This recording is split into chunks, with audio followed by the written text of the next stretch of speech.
Yo iya, kabajamtoota fi daawwattoota saadistuu bakkuma jirtanii nagaan keenya kan nuyi dandamad isin ada qabecha arda kopi adda ajaa'iba tokko isin qabnee dhufnee jirra.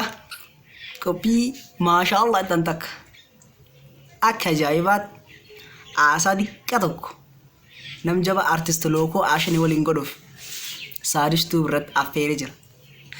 Akka isan na waliin turtan abdii qaba. Akka isan jaalattanillee nan namana nan beeka yoo jaalattan subscribe like share tolcha.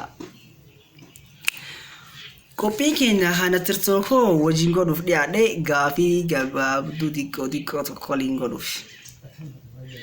Ayyee gar koppii keenyaa dabarra otoo koppii jala hin qabne artist lookoo nagaa fuudhu.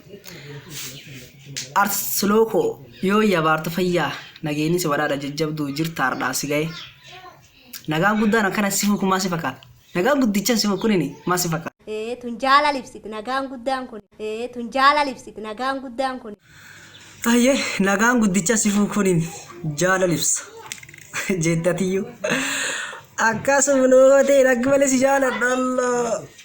Yooyyuu footoo itti argafa Facebook irratti tar inaan dhufu narra baafata.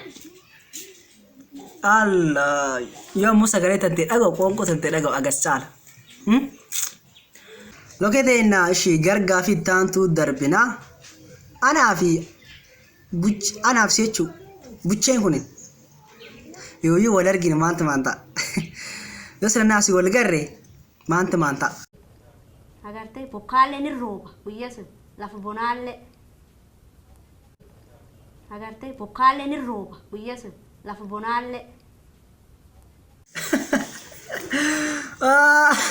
Yoo naas wal borkaa dibee lafa bonaallee roobaa. Istuudiyoo kiyyaatti isaa feeree bitaa ammayyoo la wal garre.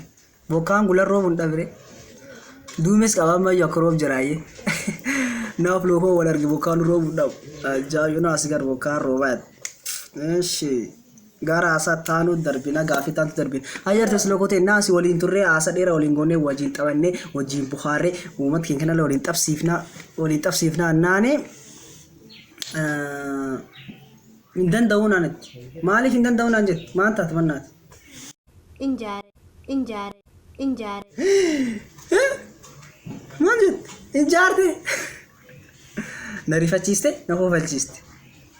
Atandati dikko nafaan boram daatun tumaan si jaar sulo dikko sana waxaati. Ajaa'ib. In dhageettan dhiiroo. Intalli tunini maan taate naan hin jaarin naan itti namni xiqqaan akkana. Isanillee dhagaa booraan. Oromoo bal'oo dhagaa intalli xiqqoon tuni hin jaarin naan jetti maan jettan akkana. Ayyee hin jaarti. Ajaa'ib ayyee artist lookoo mtire akka lookoo si hin jenna. Ajaa'ib qaba. Ishee. Ayyee qophiin keenya gara xumuraa deemuu jira. Na wajjin turtee naan hin jaarin naan jetti. Maan gorre yoo siin jaal giddina seente studio keettee burraa in deemti keettee ol kaate. Ayee gargaaf taasisuu jiru darbinuu bakka qophii kennaa asirratti xumura. Ayyaa artist lookoo waan irratti xumuru waan dhaama waan jettu qabda uumat kennaan. Uumaa waan jettuun qabda. Ayyee daawwattooteen qophiin naaf artist lookoo ashane waliin goon kan fakkaataa. Akka isanitti tolellee abdii qabnaa. Akka isan jaalattanillee in amannaa.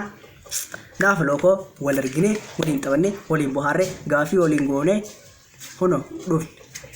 Gaafii waliin goon silaa ganaa miti. Isiitiin jaaree naan jedhee dadhabe. Yoo siin jaartu waan goon hin qabu. Namni jaareedhe hin jaariin danda'e deemuu jirgiddiin qabne teessisuu hin dandeenyu. Lafurraa geegessuu geenne jechuudha. Qophiin keenya kan fakkaataa waan waliin turtaniif galatooma ulfaadhaa wayyamaa saadistuu subscribe gochuu hin dagatinaan dhaamsa buchee keessaniiti. Galatooma ulfaadhaa isan jaaladha.